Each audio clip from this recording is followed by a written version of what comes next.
Vamos ler aí a palavra de Deus. Nós estamos em Romanos 1. E hoje nós vamos começar lendo um versículo apenas. Vamos ler o versículo 16, tá bom? Iniciar de onde nós paramos. Romanos 1, 16. O nosso problema com o apóstolo Paulo é que a densidade do apóstolo Paulo é muito grande. Então, um versículo significa uma vida. Então, mas assim que nós temos que caminhar. Vamos começar com um versículo e você vai ver o tamanho disso.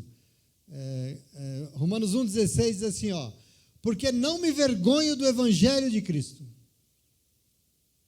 Porque não me envergonho do Evangelho de Cristo, pois ele é o poder de Deus para a salvação de todo aquele que nele crê, primeiro do judeu e também dos gregos. Vou repetir.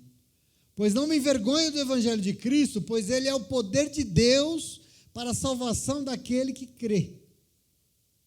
Primeiro o judeu, depois também os gregos. Amém? Você está aí no teu lugar.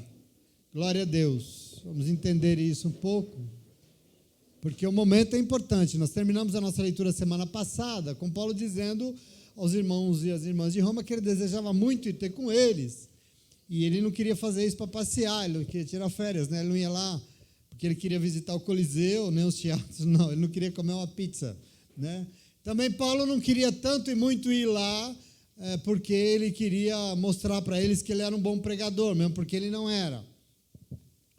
Mas Paulo queria ir até eles porque ele desejava, a partir dali, pregar o Evangelho de Cristo para todas as pessoas do mundo, para todo mundo conhecido, para os gregos e os bárbaros, lembra? Ele falou? Para os povos até não conhecidos, e mais ainda, ele desejava ir pregar o Evangelho de Cristo muito para os irmãos de Roma, para as irmãs de Roma, e esse desejo todo de Paulo anunciar, está nele, ele tinha um desejo de anunciar a salvação que é em Cristo Jesus. Hoje ele diz, e ele revela uma boa razão, e ele faz isso porque ele não se envergonhava do Evangelho de Jesus Cristo.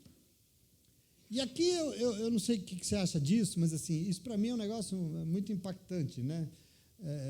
Eu acho muito desafiador, porque pensa comigo o momento que nós vivemos hoje. Quer dizer, nós vivemos um momento em que eu chamaria do momento mais desavergonhado da nossa história. Por quê? Porque as pessoas se expõem de muitas formas, de muitos jeitos, de muitas fotos, as mais diversas possíveis, e eu penso assim, para quem? Para os seus amigos? Não, para o mundo inteiro. Não é só para a sua intimidade, mas é para todo mundo. As pessoas expõem as suas intimidades nas redes sociais, aí sim ou não? É um negócio estranho. O momento que ele passa no quarto, na cama, até no banheiro, bota para ser público, para todo mundo ver, expõe o que tem de mais íntimo, o seu corpo, para o mundo inteiro, sem se envergonhar de nada. Aliás, para não se envergonhar, não. Faz exatamente para que todo mundo veja, mas então eu tenho que fazer uma pergunta boa essa. É um momento que eu chamei de tão desavergonhado. E do Evangelho a gente tem vergonha? Do Evangelho a gente se envergonha? Não sei se você já se viu. Você já se viu em algum ambiente que você não sabia se você deveria dizer que você é evangélico? Isso parece estranho. Em alguns ambientes nós podemos correr o risco de ter vergonha de dizer que nós somos evangélicos. Até sobre dizer, nossa, você é evangélico, nossa, você não bebe, não, aí você não fuma, nossa, você não vai na balada, não, será que você faz sexo na sua casa, será? Parece que a gente um amigo, aliás, nosso, uma vez perguntou isso, será que se eu me converter, eu vou precisar mudar com a minha esposa, com as coisas com a minha esposa? E, bom, a resposta é sim, você vai ter que mudar sim. Aliás, com sua esposa, principalmente muito, porque a partir da sua conversão, ela vai se tornar a única mulher existente nesse mundo, e glória a Deus por isso. A gente tem que assumir essas coisas, porque nós somos povo de Deus, sim ou não? E eu quero afirmar que ser de Jesus precisa significar alguma coisa diferente em nós. E Paulo está aqui querendo dizer algumas coisas que nós vamos ter que entender hoje, porque eu queria dizer, em determinados ambientes pode ser que nós nos envergonhemos que nós somos servos e servas de Jesus Cristo, e hoje mais que nunca, porque isso que nós temos visto aí como testemunho, eu já vivi isso, esses testemunhos de crentes andam meio estranhos, né? Dizer que é um evangélico, eu não sei, e sempre fica perguntando, mas ele não era crente? Está fazendo isso? Hoje em dia isso está tão comum, quer dizer, eu confesso para vocês que eu já até senti um certo receio em alguns ambientes de dizer que eu era um evangélico, não por causa de Jesus, obviamente, eu teria maior orgulho de falar de Jesus Cristo, mas porque aquilo que chamam de evangélico hoje em dia anda meio estranho, né? Aí eu pergunto, será que eu também faço parte disso aí? Será que porque eu sou evangélico também? E eu falo, não quero. Tem pastores que eu admiro que questionaram até isso, desse movimento evangélico. Enfim, crente evangélico devia ter como cara andar na contramão do mundo todo. Isso tinha que ser um traço. Evangélico deveria ser um trem um tanto quanto estranho no mundo. Aliás, era, mas não está deixando de ser. Diferente de tudo o que a gente assiste todo dia por aí. Eu acho que isso deveria ser amar. Mas eu pergunto, será que é? E eu confesso que me assusta ver o povo que se diz de Deus tentando ser como todo mundo. Fazendo igual as redes sociais, todo mundo faz, eu também faço, porque eu preciso atrair seguidores, pastor. Desculpa a minha chatice, mas nós precisamos tomar posse de alguém chamado Jesus Cristo na nossa vida. Nós somos cristãos ou não somos? Enfim, afinal, nós não nos envergonhamos do Evangelho, e mais ainda, porque nós principalmente não envergonhamos o Evangelho de Jesus Cristo. Isso somos nós, sim ou não?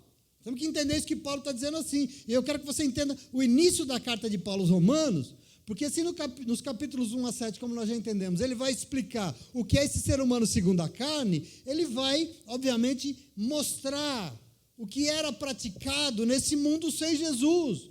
Assusta esses primeiros 7 capítulos, mas não vão ver isso. E ainda, o que é necessário fazer para que o Espírito Santo de Deus venha e nos salve desse contexto todo, desse mundo todo, quer dizer. E para falar desse ser humano segundo a carne, ele disse isso, olha, para viver nesse mundo estranho aí, por exemplo, eu não me envergonho do Evangelho de Jesus Cristo. Ele começa afirmando isso.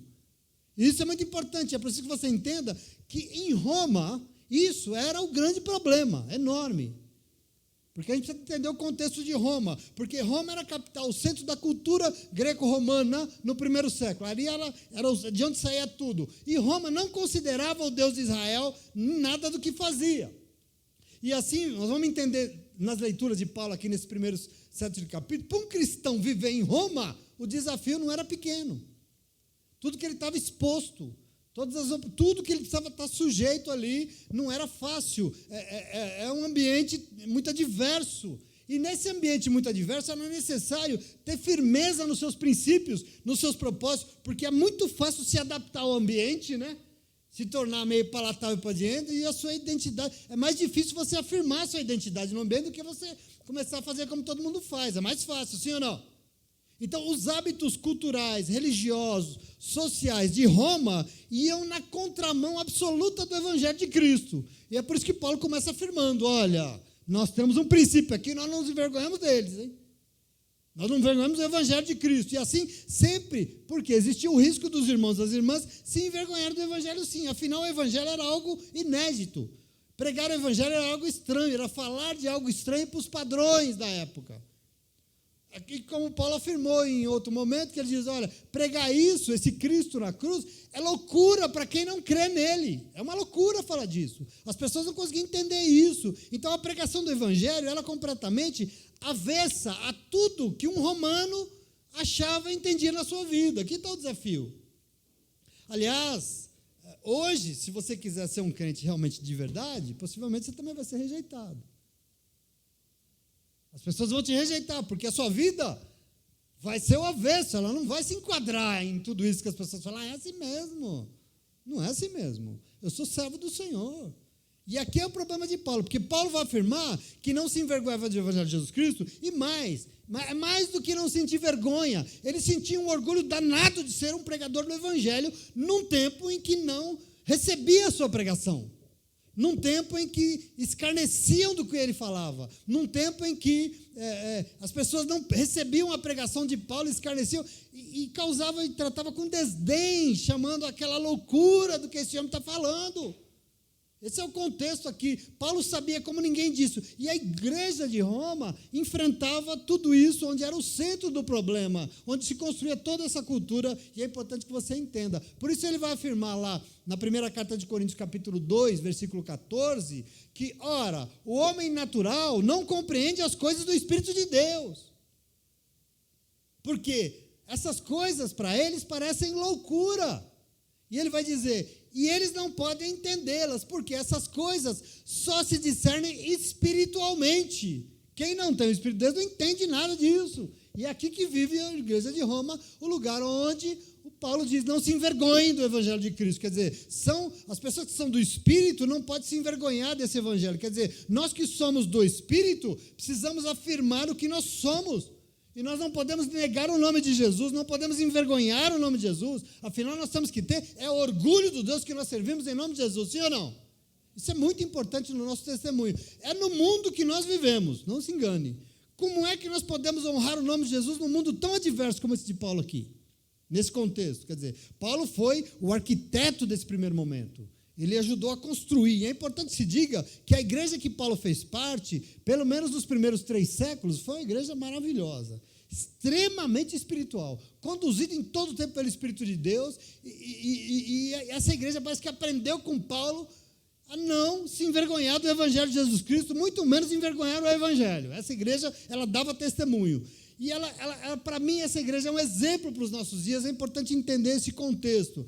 E eu queria só trazer aqui uma ponte para vocês, porque tem um registro histórico, não é que está na Bíblia, é um registro histórico, que nós, inclusive, já lemos aqui num curso de teologia que a gente fez. Era uma carta escrita em torno do ano 120, quer dizer, 60 anos depois que Paulo escreveu a carta aos Romanos, e essa carta é um libelo, ela foi preservada pela história, ela existe como registro histórico, e foi um cristão, ou alguém admirador da igreja cristã, escrevendo para um pagão, tentando dizer para ele como é que era essa igreja, essa religião nova, estranha, essa religião diferente desse povo que estava ali, convivendo com o Império Romano, e essa carta dá conta desse ambiente adverso que eles precisavam conviver no primeiro século. E eu vou ler algumas coisinhas, ela é grande, mas eu vou ler alguns trechinhos para vocês, só para vocês entenderem.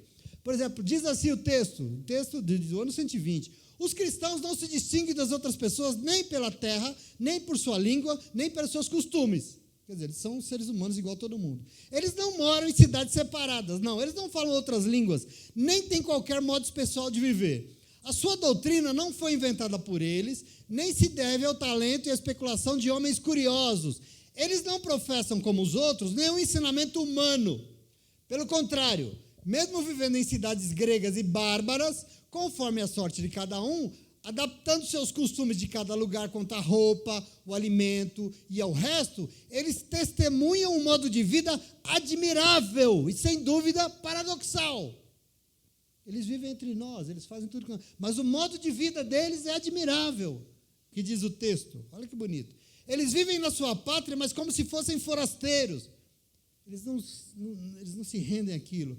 Participam de tudo como cristãos, suportam tudo como estrangeiros. Toda pátria estrangeira é sua pátria, e cada pátria é para eles estrangeira. Casam-se como todos e geram filhos, mas não abandonam os recém-nascidos. Era uma prática dos romanos. A criança, quando era indesejada, nascia com defeito físico, ou um homem, por exemplo, ele não quer uma filha, abandona ela na praça. Via Láctea era uma praça que eles jogavam as crianças fora. Eles não abandonam os seus recém-nascidos, pelo contrário, compartilham a mesa, mas não compartilham o leito. Tem princípios aqui, que é importante demais. Vivem na carne, mas não vivem segundo a carne. Moram na terra, mas têm a sua cidadania no céu, glória a Deus. Olha que bonito. Obedecem às leis estabelecidas, mas com a sua vida superam todas as leis. Amam a todos e são perseguidos por todos. São desconhecidos e ainda assim condenados. São assassinados e deste modo recebem vida. São pobres, mas enriquecem a muitos. Carecem de tudo, mas têm abundância de tudo. São desprezados e no desprezo recebem a glória. São amaldiçoados, mas depois proclamados justos. São injuriados e, no entanto, bendizem. São maltratados e, apesar disso, prestam tributo. Fazem o bem e são punidos como malfeitores. São condenados, mas se alegram como se recebessem a vida. Os judeus os combatem como estrangeiros, os gregos os perseguem, e quem os odeia não sabe o motivo desse ódio. Eu acho isso sensacional, quer dizer, é um registro histórico do que era esse povo, do que é isso que Paulo, esse povo que aprendeu com Paulo a não se envergonhar do evangelho de Jesus. Nós somos um povo chamado a dar testemunho, isso é muito importante, e nem muito menos envergonhar o evangelho. E hoje eu quero que nós possamos entender o quanto isso é importante no reino de Deus, o quanto isso é importante na minha e na tua vida diante do Senhor, essa posição firme da nossa parte em nome de Jesus, amém? Não podemos ir amolecendo igual pudim, não. Em nome de Jesus. Não me envergonho do Evangelho de Jesus Cristo e não me envergonho, sobretudo por quê? Porque ele é o poder de Deus para a salvação de todo aquele que crê. Primeiro o judeu, depois os gentios, depois os gregos.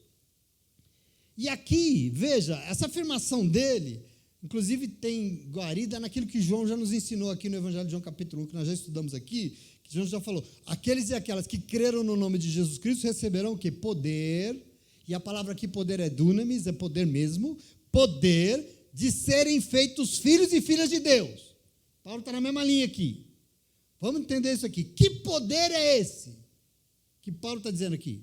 Qual é esse poder? Soltar raio. Não. Esse poder é o Evangelho de Jesus Cristo.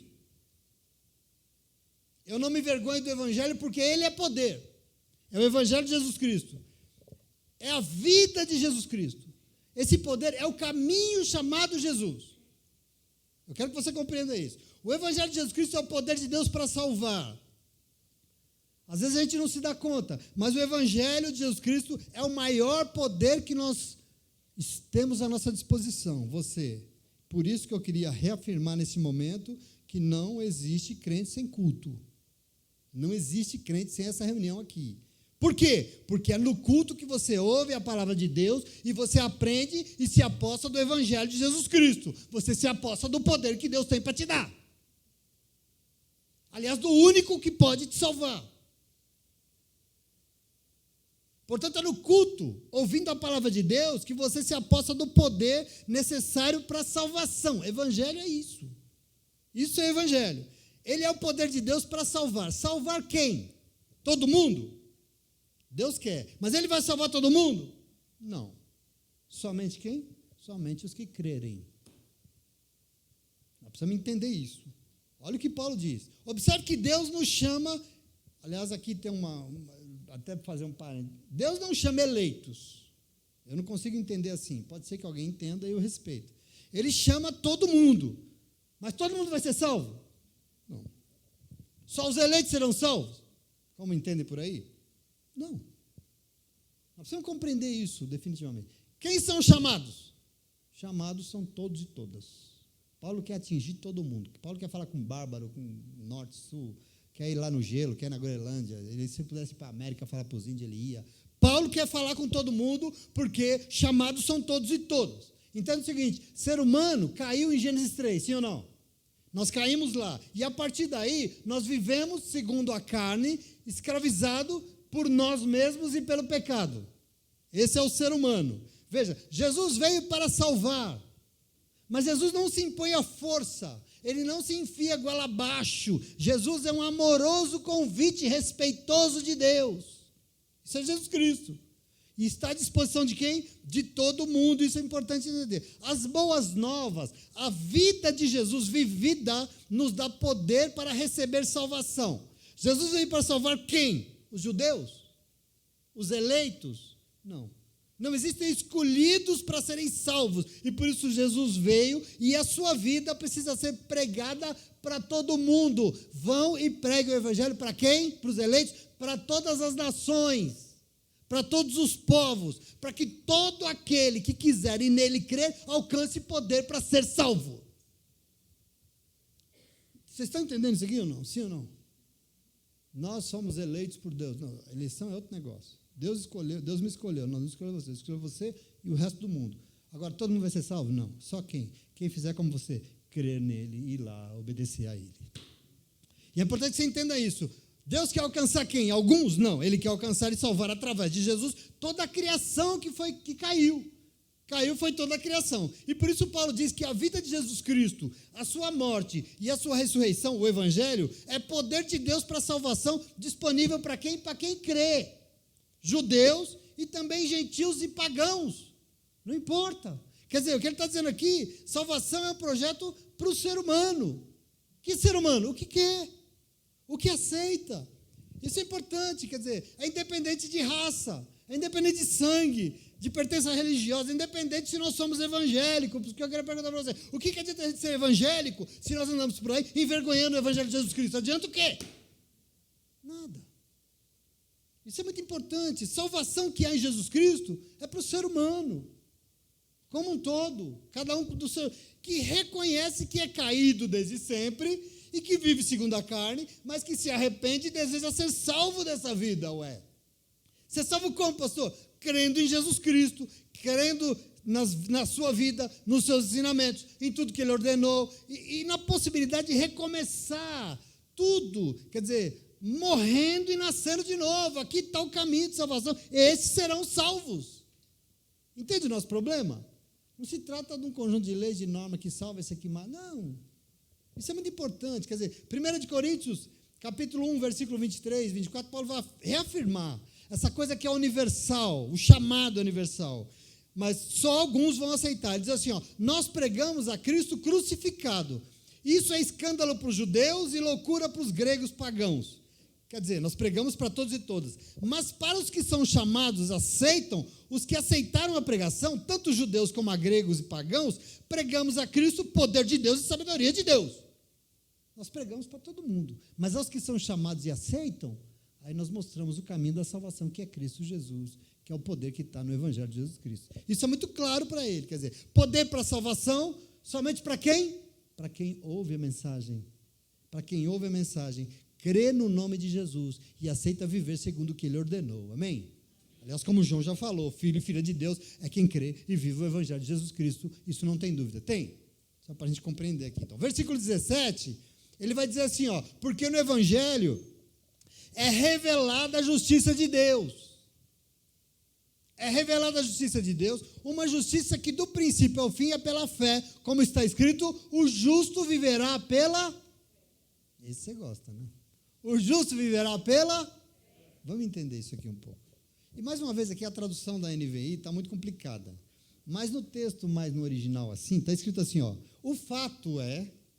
O que é o fato? A verdade é que é no Evangelho de Jesus Cristo que nos é revelada a justiça de Deus, pela fé e para a fé. Porque já foi escrito pelos profetas que o justo viverá pela fé. Vamos entender isso aqui direitinho. Paulo diz como está escrito. Por quê? Porque ele está repetindo uma frase do profeta Abacuque, no capítulo 2 do seu livro. Ele usou Abacuque para escrever esse momento aqui. O momento da profecia de Abacuque. Vamos entender isso aqui. Esse Evangelho de Jesus Cristo, esse projeto de Deus chamado Jesus Cristo, é onde está revelada a justiça de Deus. Paulo diz. Como assim?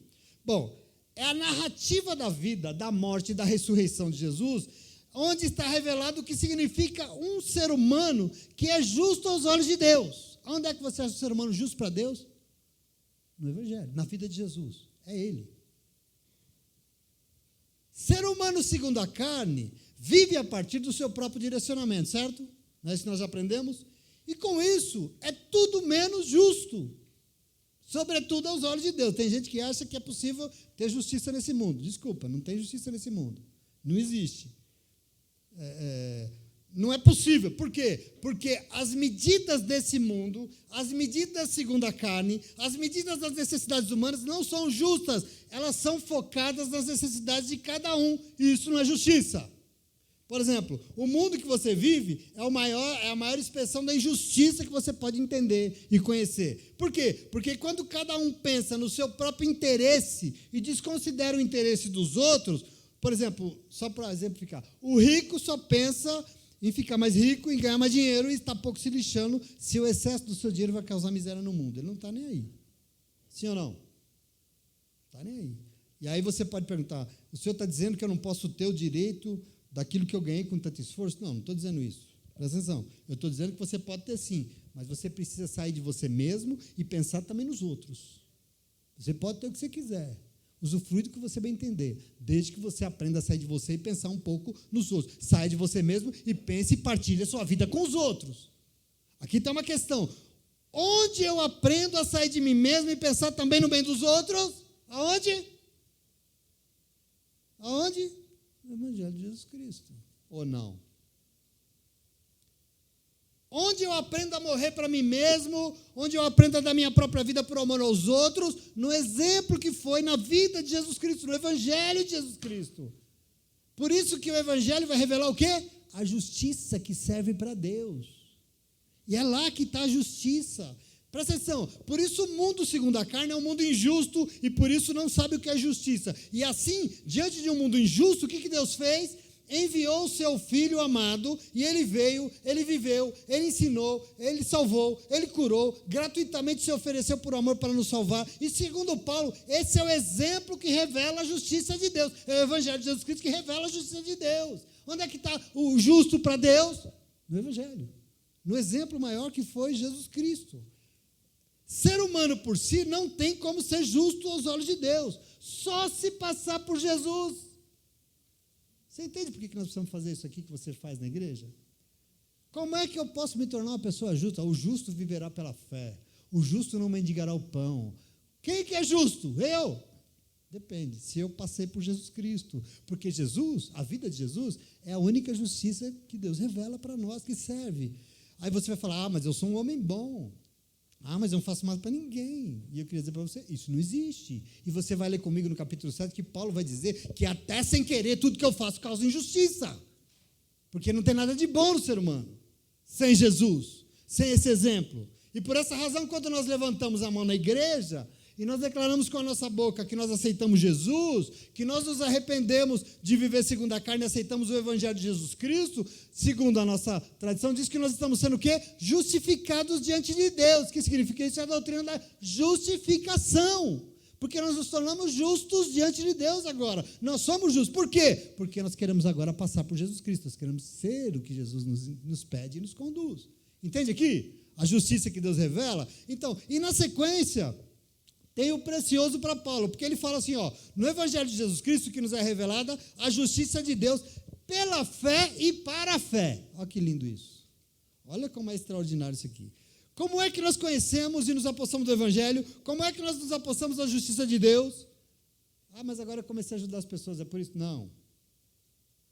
Nós nos apossamos do que o Evangelho revela e da justiça de Deus pela fé e para crer cada vez mais. É pela fé e para a fé. Esse é o caminho. É pela fé e para a fé. Às vezes nós temos uma dificuldade danada de entender esse negócio de fé. Mas, segundo Paulo, nós não conseguiremos entender o que Deus espera de nós através da nossa capacidade racional. Quem se lembra de Nicodemos aqui domingo? Não consegue. Mas como é que é isso? Eu não sei. Nós não conseguiremos entender a revelação e a justiça de Deus apenas de boa vontade. É necessário o quê? Fé. Precisa crer. Mas não estou vendo, precisa crer. Acredita. Precisa ter fé nele. E aqui eu quero que você entenda, quando nós nos rendemos ao Evangelho de Jesus Cristo, a vida só muda, mesmo se nós tivermos fé. Não tem jeito. O Evangelho é pela fé e para a fé. Por isso, no capítulo 10, que nós vamos ler de Romanos, Paulo vai dizer que a fé vem pelo ouvir, e ouvir a pregação do quê? Nós temos tudo na nossa mão. Nós temos o Evangelho de Jesus Cristo, que é o poder que nós temos para ser salvos. Esse Evangelho, ele só é recebido pela fé. E nós temos a fonte de ter toda a fé do mundo, que é a ministração do próprio Evangelho. Nós temos tudo que nós precisamos, sim ou não? Quanto mais você ouve a pregação do Evangelho de Jesus Cristo, mais cresce em você a capacidade de você crer nele.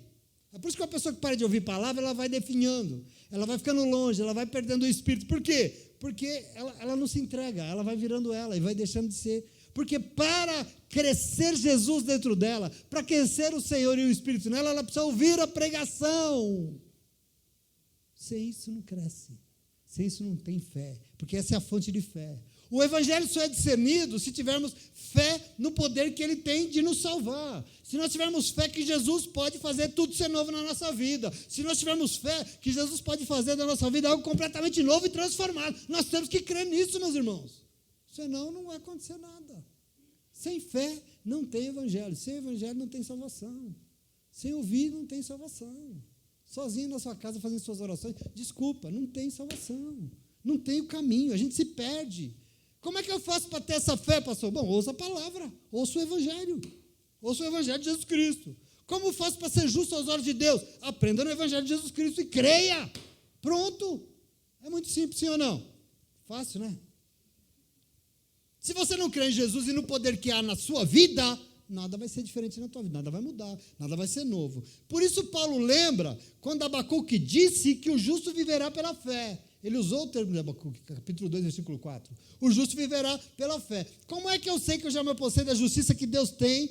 Bom, que o Evangelho me revela e me tornei um homem e uma mulher que é justa aos olhos de Deus. Ora, porque hoje eu vivo pela fé, Por isso que eu sei que eu sou hoje um homem justo, uma mulher justa diante de Deus. Em 2 Coríntios, capítulo 5, verso 6, Paulo vai dizer assim, portanto, temos sempre confiança e sabemos que, enquanto estamos na carne, estamos longe do Senhor, porque vivemos por fé e não por vista, não pelo que vemos. Nós temos, pois, confiança e preferimos estar ausente da carne e habitar com o Senhor. Nós temos fé e nós somos movidos por fé e não pelo que a gente vê, pelo que nós cremos. E você vai entender isso hoje. Como é que eu sei que eu fui justificado? É porque eu levantei a mão na igreja? Mas não só. Não só. Porque isso só serve se for acompanhado de fé. É isso que nos move. Não é a dúvida de Nicodemos. Mas não estou vendo. Você vê o vento? Não importa. Só serve se for com fé. Então, eu sei que eu fui justificado porque eu não vivo pelo aquilo que eu vejo. Você vê o vento? Mas ele, para mim, é fonte de vida. Eu não vivo pelo que eu vejo, mas eu vivo porque eu tenho fé de que agora Ele anda comigo o tempo todo, e por isso eu percorro o caminho que Ele indicou para mim. Por isso eu disse para você outro dia, que quem tem fé é obediente. Abacuque fala que quem tem fé vive fielmente, tem fidelidade, é obediente ao Senhor. E aí, foi o que Abacuque quis dizer quando ele disse que o justo viverá pela fé, porque quem é justo, mesmo que o mundo inteiro caia, mesmo que tudo dê errado, ele não se desespera. Não sei se a gente aprende com isso. Ele não se desespera. Por quê? Porque tem fé. E porque tem fé, sabe que o Senhor vai dar a última palavra na sua vida e aquilo não vai ser o fim. O que garante que eu não vou sucumbir amanhã? O quê? Porque eu tenho dinheiro no banco? O que garante? Porque eu sou um cara inteligente? O que garante? O meu marido? O que garante? Eu tenho fé. Eu sei que eu não vou cair. Por quê? Porque eu tenho fé no Filho de Deus. E é interessante que assim, o mundo pode cair, mas eu tenho fé. E sabe como Abacuque termina o seu livro? De uma maneira linda, dizendo, ainda que a figueira não floresça, ainda que ela não dê frutos. Ele diz assim, ainda que esse ano as uvas não cresçam, mesmo que a safra de azeitona seja toda perdida, mesmo que não seja produzido nenhum alimento na lavoura, que não nasça nenhuma ovelha no curral, nenhum boi no estábulo, ainda assim eu exultarei no Senhor e me alegrarei no Deus da minha salvação. Por quê? Porque o Senhor soberano é a minha força, Ele faz os meus pés tão ágeis como de um cervo, Ele me dá a habilidade para andar em lugares altos e por isso eu creio. Fé, meu irmão, fé é isso. Você é movido pelo quê?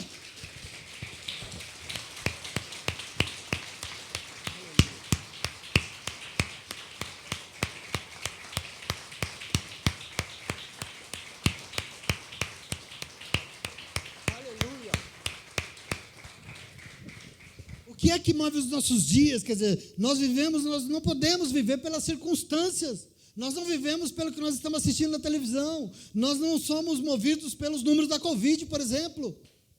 Nós nos desesperamos porque a situação do país está destruída e vai piorar porque tem um governo que é um beócio. Não é isso que nos move. Não é isso que nos anima, não. Nós não vivemos segundo a imbecilidade que reina nas redes sociais, não. Mas nós nos movemos e caminhamos pela fé que nós temos no Filho de Deus, e essa fé é que Ele conosco, o caminho está acabado, e pode acontecer o que for, está tudo bem, é difícil, eu estou triste e tal, eu estou mal, eu estou inseguro, mas comigo aqui tem alguém, e eu tenho fé nisso, eu não estou sozinho, e eu vou enfrentar, e Ele caminha comigo, e eu sei que tudo vai dar certo, porque Ele vai dar a última palavra na minha vida, e o nome disso é o quê? Isso precisa mover, porque sem isso não tem salvação, em nome de Jesus, amém? No verso 18 ele vai dizer, portanto, 18, 19, a ira de Deus é revelada do céu contra toda a impiedade e injustiça dos homens que suprimem a verdade pela injustiça, pois o que Deus se pode conhecer é manifesto entre eles, porque Deus já lhes manifestou. Vê que oração. Veja, vamos entender esses dois versículos aqui. Se o justo vive pela fé, porque ouve o evangelho de Jesus Cristo e não se envergonha dele, mas pelo contrário, aceita morrer e nascer de novo e ser governado por ele, quem não crê está sujeito, segundo Paulo aqui, à ira de Deus. Por quê? Porque Deus não se conforma com a impiedade e a injustiça desse mundo. Ou você acha que Deus gosta disso? Então, quem não se rende está sujeito à ira de Deus. E Paulo continua aqui na mesma lógica do livro de Abacuque, porque lá em Abacuque você ouve que o Senhor, Abacuque fala isso, vai dar cabo desse ser humano desgraçado, infiel, injusto. Deus vai matar tudo, não vai sobrar um. É flecha no pescoço dele. Está escrito lá. Eu vou ler só um trechinho. Ele faz uma oração, ele está orando a Deus. Abacuque, capítulo 3, versículo 11. Abacuque 3, do 11 ao 13, ele diz assim, ó, o sol e a lua pararam em suas moradas, diante do reflexo das tuas flechas voadoras, Deus. Diante do lampejo da tua lança reluzente, com ira andastes a passos largos por toda a terra, e com indignação pisoteaste as nações. Saístes para salvar o teu povo, para libertar o teu ungido, Israel. Esmagastes o líder da nação ímpia, tu o desnudaste da cabeça aos pés. É só um trechinho. Esse é um Deus que vai lá e mata para honrar o seu ungido. Esse é um Deus irado. E é importante a gente observar isso, que toda essa pregação sobre a ira de Deus é embasada numa visão que os judeus muito sofredores tinham de Deus. É importante que se diga isso, não é que eles achavam não, mas eles sofriam tanto, era tanta injustiça, era tanta perseguição contra aquele povo, diante de tantos inimigos afligindo, Deus precisa vir com um braço forte e vai derramar a sua raiva, a sua ira contra todos esses inimigos miseráveis. Leia os Salmos que vocês vão entender isso. O Salmo revela isso. Deus mata esse miserável. Tem até um salmo absurdo, que ele diz assim, Deus vai pegar o pé das criancinhas e vai dar com a cabeça na pedra. Está escrito lá, sim ou não? Porque Deus tem que se vingar desse povo. Esse povo é muito desgraçado. Deus é malvado. Deus é um negócio, não sei. Então, essa lógica está no Antigo Testamento. Essa lógica de um povo que conviveu com a dor. Sofreu pela invasão de outros povos. E precisava que Deus viesse e falasse, vou fazer justiça com ira. Vingar. Paulo é herdeiro dessa visão. Paulo, então, vai... Quando Jesus, por exemplo, veio, esse Messias irado e vingativo é que os judeus esperavam dele. Ele era? Não. É isso que se esperava. O nosso rei veio para nos vingar, para matar esses romanos desgraçados, para cortar a cabeça dele. Mas ele foi isso? Não. E é importante que se diga que só conseguimos compreender quem é Deus mesmo, que a gente sabe hoje que Deus é amor, quando você lê o Novo Testamento. Desculpa, porque até Jesus as pessoas pensavam que Deus pesava a mão. Deus era o fogo consumidor. Deus é irado e traz juízo sobre a terra. Essa era uma visão, que eu não sei se eu concordo, pode ser que sim, mas para mim, sei não. Porque lá no Antigo Testamento, lá no capítulo 8 de Gênesis, por exemplo, depois o próprio Deus diz que nunca mais traria juízo sobre a terra como ele fez no dilúvio. Eu não vou fazer isso nunca mais. Deus disse no capítulo 8, porque a razão era muito simples. Se ele precisasse trazer juízo sobre a terra por causa do ser humano, seria um problemão. Porque o próprio Deus diz, o ser humano é dado ao mal desde pequeno. Então eu vou ter que trazer juízo sobre a terra toda hora. Então não vou fazer isso nunca mais. Porque o ser humano não é digno. Conclusão de Deus no Gênesis 8, desculpa. Por isso, em função da opressão que sofria de outros povos, essa tradição da ira de Deus percorreu o imaginário das pessoas durante todo o Antigo Testamento, até que Jesus veio. E Jesus tinha que tacar a pedra na mulher lá que foi pega em adultério flagrante. Ele falou, não, tacar a pedra não, filho. Vamos perdoar ela. Quer dizer, até esse momento que o Senhor veio e com ele descobrimos que Deus não é fogo consumidor, Deus não quer pesar a mão, Deus não quer destruir. Não, Deus é amor e ele quer salvar o ser humano de toda a ira e de toda a violência. O Senhor não é violento, é? Ele quer salvar o ser humano da violência, é o contrário, mas só Jesus sabe disso. Só Jesus nos ensina isso. Então veja, Paulo repetindo Abacuque, se mantendo fiéis às Escrituras, às leituras do Antigo Testamento, diz que a ira de Deus virá sobre os ímpios que praticam a injustiça e transformam a verdade em justiça e virá sobretudo, porque a verdade é essa, eles não são inocentes, Paulo diz. Deus vai vai vingar o seu povo, porque esses miseráveis que nos oprimem sabem que ele existe, sabem que eles estão errados. Eles não são inocentes por quê? Porque o Senhor pode ser conhecido, Paulo diz. O Senhor se revela e pode ser conhecido por eles. Inclusive, Deus já se manifestou para eles, mas eles preferem os seus próprios caminhos. É isso que ele está dizendo aqui. Versículo 20. Pois desde a criação do mundo, os atributos invisíveis de Deus, o seu eterno poder e a sua natureza divina têm sido vistos claramente, sendo compreendido por meio das coisas criadas, de forma que tais homens são indesculpáveis. Porque, tendo conhecido a Deus, não o glorificaram como Deus, nem lhe renderam graças, mas os seus pensamentos tornaram-se fúteis e os seus corações insensatos se obscureceram. Esse é o ser humano na carne que não aceita a pregação do Evangelho. Veja, Deus em seu eterno poder está aí sempre, basta olhar para a criação que... Então, veja, esses que praticam a injustiça são indesculpáveis, porque, tendo conhecido a Deus, escolheram não glorificar a Deus, nem dar a Ele a glória devida, e por isso se encheram de futilidades. E os seus corações se tornaram insensatos. Lógico que, ainda que Paulo está usando a mesma figura do livro de Abacuque, porque ele está repetindo ali o livro de Abacuque, ele está falando aqui da sociedade romana. Porque fora a igreja de Roma, com quase toda certeza ali, ninguém dava honra devida ao Senhor. E Paulo vai citar Abacuque 2, no versículo 18, que ele diz assim, dos mesmos ímpios, dos mesmos seres humanos, de que vale uma imagem feita por um escultor? Ou um ídolo de metal que ensina mentiras?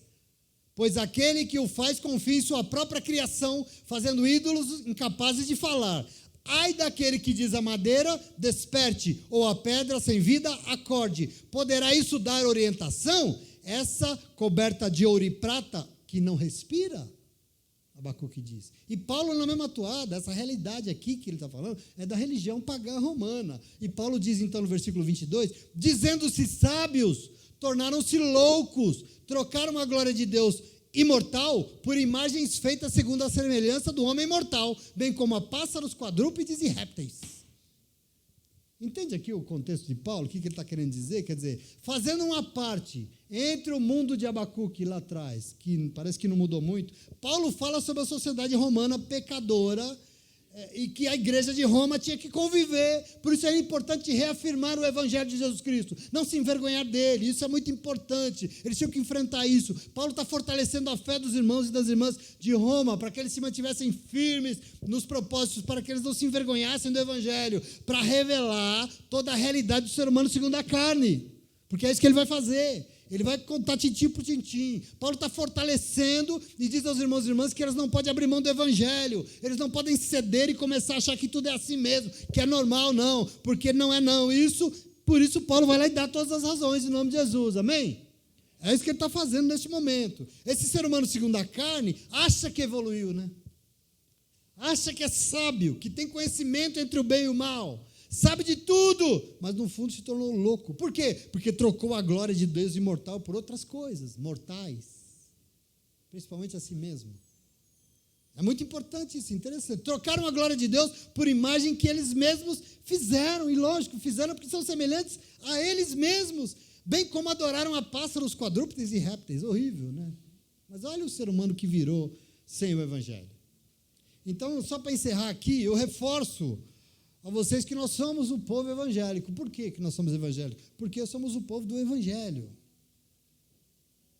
Mas não qualquer Evangelho. Nós somos o povo do Evangelho de Jesus Cristo. E dele nós não nos envergonhamos. Muito menos nós o envergonhamos. Isso é muito importante que a gente entenda. E assim nós somos diferentes. Sim, nós precisamos ser. Paulo está tentando fortalecer aqui um povo que precisa ser diferente num contexto de uma sociedade muito difícil. Nós deixamos de agradar as expectativas desse mundo, das pessoas. Sim, mesmo porque nós sabemos que é vivendo assim, segundo a vida de Jesus, que nós vamos receber poder para sermos salvos, só assim. E se nós somos igual a todo mundo que não se rende, vai ser salvo como? Não, mas porque eu já aceitei Jesus. É só assim que nós receberemos esse poder, e nós temos que compreender isso. E no Evangelho pregado na palavra de Deus, é lá que Deus vai nos dar e nos fazer apostar da justiça que só Deus pode nos dar, e nós vamos ter isso quando nós tivermos fé, porque nós sabemos que independente do mundo que nós vivemos, independente do que as pessoas dizem por aí, que é normal e que está tudo bem, nós sabemos e cremos que tudo que nós precisamos para vencer nessa vida está na vida de Jesus, e só nele. Está tudo lá. E nós temos que tomar posse disso em nome de Jesus, amém? Ainda que tudo desmorone, ainda que nós não vamos nos esfalecer, nós vamos permanecer firmes firmes em nome de Jesus. Por quê? Porque o Deus soberano, Criador de todo o universo, anda conosco e assim nós vamos vencer. Essa situação vai mudar e é nessa fé que nós proclamamos o Evangelho e nós não desistiremos dele em nome de Jesus. Amém? Você crê nisso? Se você crê, aplauda então em nome de Jesus. Glória a Deus.